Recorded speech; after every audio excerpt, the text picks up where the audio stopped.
Hello, Brilliant One. I'm Tara-Nicholle Nelson, the CEO of Soul Tour and founder of the School of Spiritual Strategy. You're here because you're a romantic, and romantic is actually in my top 3 archetypes too, so I'm sure we have a ton in common. So I want to just give you a little context here. I know the first time I learned about my archetypes, I was like, whoa, whoa.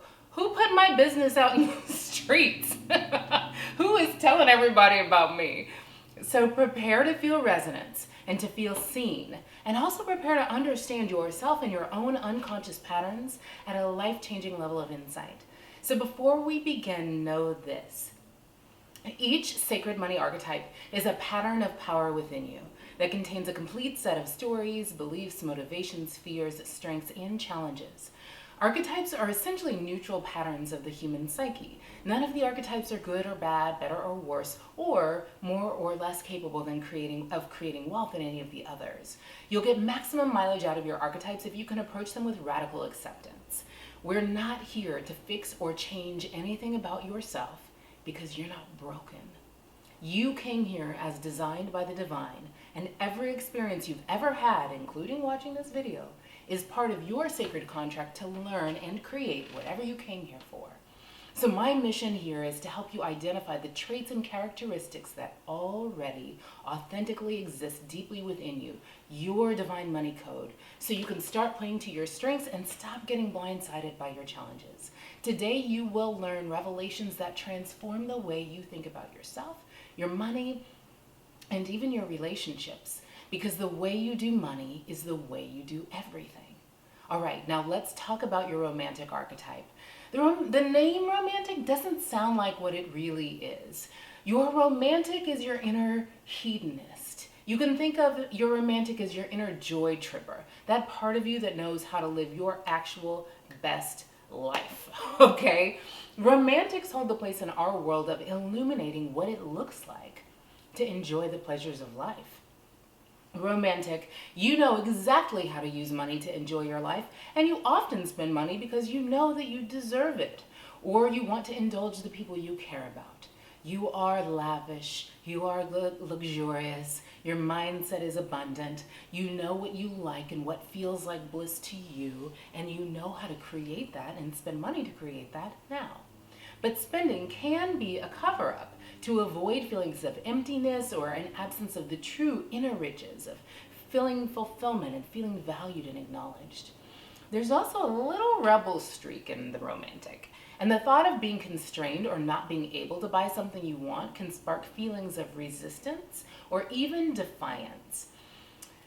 Let's see. So you know, and you're so right, that life is to be enjoyed and that money is to be deployed to that end, but not if the expense creates financial stress or dramas that distract you from creating self-worth, wholeness, and fulfillment from the inside out. So you have an opportunity, romantic, to focus your considerable power on creating the sort of meaning and worth in your life that money can't even buy. See if any of this resonates for you. Romantics often buy things that create instant gratification or sensory pleasures because you feel like you deserve it, or because you feel like it. You believe the whole point of money is to enjoy it, and you're not a fan of being told no or that you can't have or can't buy something. Given that you think the whole point of life is to enjoy it, you may have a hard time really understanding the point in saving money. You indulge yourself often, and you do so in order to feel special, appreciated, loved, and valued. And you're not selfish in this at all. In fact, you're very generous. You're a wonderful gift giver, and you easily can spoil the people you care about with lavish or abundant gifts. You might be a little avoidant when it comes to making changes to your money habits, even when you know it would be very beneficial for you.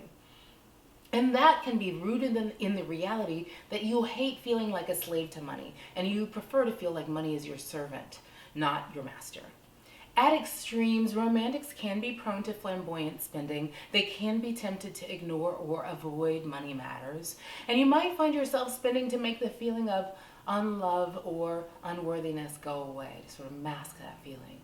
Now, in the world of the archetypes, your sacred money contract is like a curriculum or a lesson plan your soul agreed to learn when it came here.